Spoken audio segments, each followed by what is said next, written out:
जबकि लिू शेंग की आंखें उत्साह से चमक रही थीं, उसने गति पकड़ी और हमला करने के लिए तैयार लैन चेंग की ओर बढ़ना शुरू कर दिया। लैन चेंग ने निष्क्रिय न खड़े रहने का फैसला किया और जबकि उसकी आंखें शांति से चमक रही थीं, वह भी लिू शेंग की ओर बढ़ने लगी।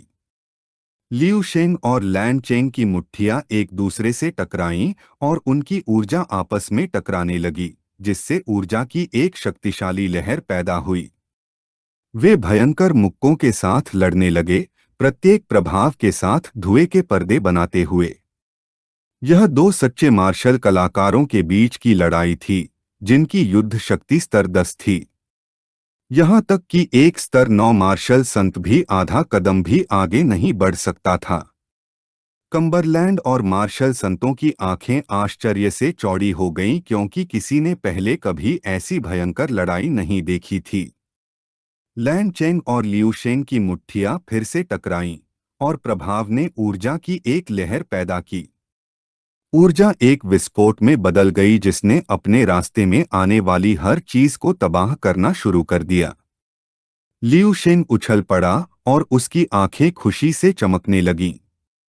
उसके लिए यह लड़ाई बहुत मुक्तिदायक थी, क्योंकि उसने पहले कभी ऐसा आनंददायक मार्शल टकराव अनुभव नहीं किया था। लिू शेंग ने ध्यान केंद्रित किया और अमर कोशिकाओं की शक्ति का उपयोग करने का फैसला किया, जिससे उसके शरीर से एक शक्तिशाली ऊर्जा निकलने लगी। इनाम के तौर पर उसने उसे प्राचीन मार्शल आर्ट लेवल 11 बॉक्सिंग का आनंद लेने के लिए कहा। लिू शेंग ने बॉक्सिंग के 5 चरणों का इस्तेमाल किया और उसके शरीर से भारी मात्रा में मार्शल ऊर्जा निकली। लैन चेंग, जो पास में उड़ रहा था, हमारे लड़के को देखने लगा और उसे एहसास हुआ कि यह 5 लोगों की एक तकनीक थी। उसकी आंखें आश्चर्य से चौड़ी हो गईं, क्योंकि उसे विश्वास नहीं हो रहा था कि लिू शेंग के पास इतनी उन्नत मार्शल तकनीक है। उसे एहसास हुआ कि यह वास्तव में एक खजाना था और नीले तारे पर आना पूरी तरह से इसके लायक था। उसने पलटवार किया और उनकी ऊर्जाएं एक दूसरे से टकराईं। प्रभाव इतना बड़ा था कि इसे ग्रह के हर कोने से महसूस किया जा सकता था। लड़ाई जारी रही और हालांकि लिू शेंग ने अभी तक लेवल 11 मार्शल विरासत में पूरी तरह से महारत हासिल नहीं की थी, लेकिन वह पहले से ही स्वर्ग और पृथ्वी को नष्ट करने में सक्षम शक्ति को मुक्त कर सकता था।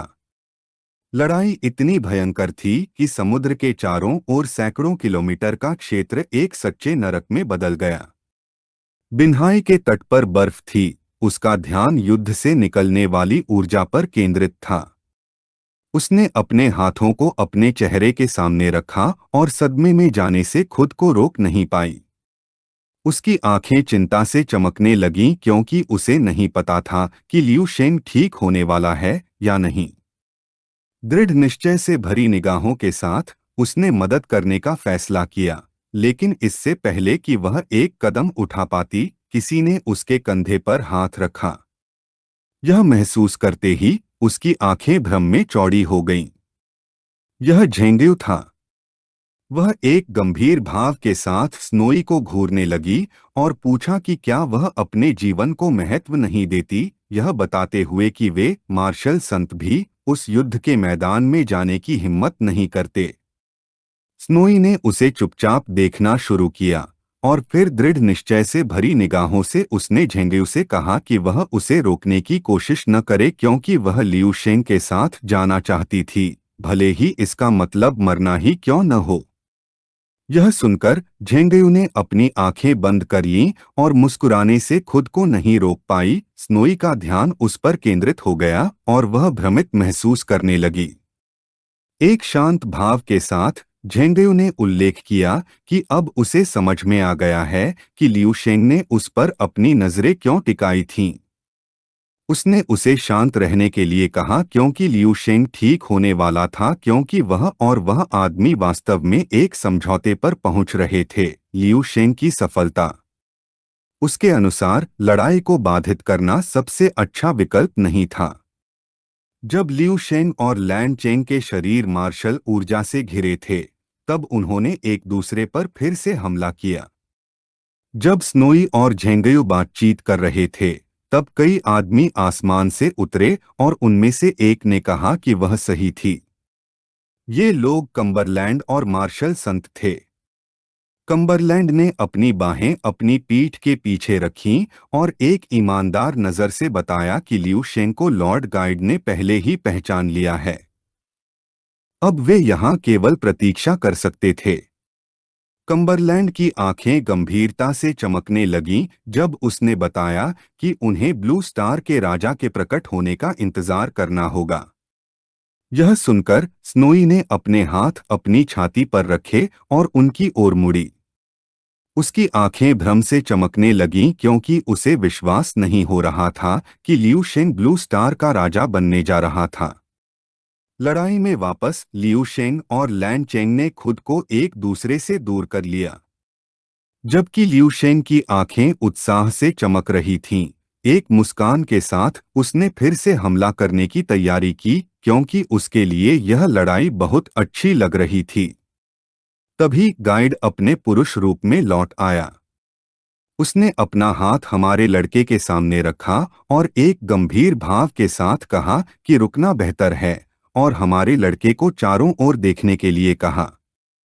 अगर वे लड़ते रहे तो इस क्षेत्र में ब्रह्मांड की ऊर्जा के साथ साथ स्वर्ग और पृथ्वी का प्रवाह पूरी तरह से नियंत्रण से बाहर हो जाएगा, जिससे ग्रह को भी नुकसान हो सकता है। यह सुनकर लियू शेंग ने हमला न करने का फैसला किया। एक मुस्कान के साथ गाइड ने उल्लेख किया कि एक साधारण ग्रह स्तर 10 से ऊपर की शक्ति का सामना नहीं कर सकता है, और वह जानता था कि हमारा लड़का नहीं चाहता था कि उसका ग्रह को नुकसान पहुंचाने के लिए। जबकि लियू शेंग का शरीर नीली ऊर्जा छोड़ रहा था, उसने एक ईमानदार नज़र से सोचा कि गाइड सही था क्योंकि वह ब्लू स्टार पर अपनी सफलता हासिल करने में सक्षम नहीं होने वाला था। गाइड ने हमारे लड़के को देखना शुरू किया और एक मुस्कान के साथ उसकी प्रशंसा की, यह बताते हुए कि उसके जैसे एक मार्शल कलाकार को युद्ध के मैदान और सितारों के बीच रहने के लिए नियत किया गया था। उसने पूछा कि क्या लियू शेंग उसके साथ जाना चाहता है। यह सुनकर लियू शेंग का ध्यान उस पर केंद्रित हो गया और हमारा लड़का उसे चुपचाप देखने लगा, बिना यह जाने कि क्या कहना है। एक जिज्ञासु नज़र से उसने पूछा कि गाइड इतनी जल्दी में क्यों था। गाइड उसके पास गया और एक ईमानदार आवाज के साथ यह स्पष्ट कर दिया कि लियू शेंग जीवन का एक असाधारण रूप था और प्रगति करना उसके लिए दूसरों की तुलना में बहुत अधिक कठिन था। इस ग्रह ने उसे स्तर 9 को पार करने की भी अनुमति नहीं दी थी, इसलिए उसके लिए आगे बढ़ने का कोई रास्ता नहीं था। यह सुनकर लियू शेंग कुछ हद तक भ्रमित हो गया। गाइड ने उसे एक वस्तु दी और कहा कि यदि वह कुछ और वर्ष शांतिपूर्ण जीवन का आनंद लेना चाहता है, तो वह ऐसा कर सकता है। लियू शेंग ने वस्तु को पकड़ लिया और उसका ध्यान उस पर केंद्रित हो गया। यह वस्तु एक संचारक थी। एक मुस्कान के साथ गाइड ने लियू शेंग को वह समय देने का फैसला किया जिसकी उसे आवश्यकता थी। जब वह तैयार महसूस करता था, तो उसे उससे संपर्क करने के लिए केवल संचारक का उपयोग करना था। यह 200 प्रकाश वर्ष की अधिकतम सीमा वाला संचारक था, इसलिए उसने हमारे लड़के से इसे तोड़ने से सावधान रहने को कहा। लियू शेंग ने गाइड का निरीक्षण करना शुरू किया और एक जिज्ञासु नज़र से पूछा कि उसे यह संचारक कहाँ से मिला, यह जानते हुए कि यह एक स्थानिक भंडारण कलाकृति थी। गाइड के चेहरे पर मुस्कान फैल गई, यह महसूस करते हुए कि लियू शेंग जितना वह दिखता है, उससे कहीं अधिक चतुर था। उसने एक सुनहरा कंगन दिखाना शुरू किया और हमारे लड़के से इसे उतारने के बारे में न सोचने को कहा, यह बताते हुए कि उनके ग्रह पर पहले से ही इसी तरह की कलाकृतियों वाले कई स्तर 9 व्यक्ति हैं। उसके शरीर के चारों ओर ऊर्जा का एक विस्फोट दिखाई दिया। गाइड ने और समय बर्बाद न करने का फैसला किया और उसे 10 साल में उससे संपर्क करना न भूलने के लिए कहा। एक अंतरिक्ष यान दिखाई दिया और गाइड के शरीर का अपहरण करना शुरू कर दिया। उसके अनुसार यह बेहतर होता अगर 10 साल में लियू शेंग उससे संपर्क करने से पहले स्तर 9 पर पहुंच जाता। उसने यह भी खुलासा किया कि अगली बार वह लियू शेंग को ऊर्जा क्रिस्टल का अपना हिस्सा नहीं दे पाएगा, क्योंकि उसे अपने वरिष्ठों को भी रिपोर्ट करना था। अब लियू शेंग पर उसके 3 एहसान थे। लियू शेंग ने चुपचाप गाइड को देखना शुरू कर दिया, और जबकि उसकी आंखें भ्रम से चमक रही थीं, वह आश्चर्यचकित होने से खुद को रोक नहीं पाया कि उसे गाइड के 3 एहसान क्यों देने थे, क्योंकि एक पल पहले वे केवल थे, लेकिन फिर उसने सोचा कि संचारक भी एक एहसान के रूप में गिना जाता है। एक प्रसन्न नजर के साथ लियू शेंग ने इसे देखना शुरू कर दिया, यह महसूस करते हुए कि गाइड कोई बहुत कंजूस व्यक्ति था। लियू शेंग ने संचारक को सक्रिय किया और गाइड का होलोग्राम दिखाई दिया। मुस्कुराते हुए उसने पूछा कि क्या हमारे लड़के ने अपना मन बदल लिया है और क्या वह चाहता है कि वह उसे वापस ले जाएं और अभी उसे लेने आए। यह देखकर लियू शेंग की आंखें आश्चर्य से चौड़ी हो गईं। उसने आह भरी और कहा कि वह बस यह जांचना चाहता था कि यह चीज ठीक से काम कर रही है या नहीं। लियू शेंग ने संचारक को निष्क्रिय कर दिया, जिससे होलोग्राम गायब हो गया। गाइड ने यह स्पष्ट कर दिया कि अगर वह ऊर्जा समाप्त कर देता है तो उसे 10 साल तक धैर्यपूर्वक प्रतीक्षा करनी होगी। वह जो चाहे वह कोशिश कर सकता है और जब चाहे उससे बात कर सकता है। आकाश बदल गया था। लियू शेंग का ध्यान उस पर केंद्रित था, यह महसूस करते हुए कि यह क्षेत्र पूरी तरह से बदल गया था। उसे डर था कि ग्रह की प्राकृतिक पुनर्प्राप्ति क्षमता के साथ इसे सामान्य होने में बहुत समय लगेगा। लियू शेंग ने अपनी मुट्ठियां भींच लीं और उसकी आंखें चमकने लगीं, हालांकि यह अराजकता ग्रह के लिए कोई बड़ी बात नहीं थी। इस पर रहने वाले जीवन रूपों के लिए यह पूरी तरह से तबाही थी। उसे नहीं पता था कि स्वप्न में वर्णित संकट केवल एक तारास्तर के शत्रु को संदर्भित करता है जिसे वह भी नहीं हरा सकता है, या एक ऐसी इकाई जो वास्तव में एक ग्रह को उड़ा सकती है। दोनों परिदृश्यों का अर्थ था दुनिया का अंत, लेकिन शक्ति का स्तर बिल्कुल भी तुलनीय नहीं था। उस क्षण मार्शल संत हमारे लड़के की ओर उड़ने लगे।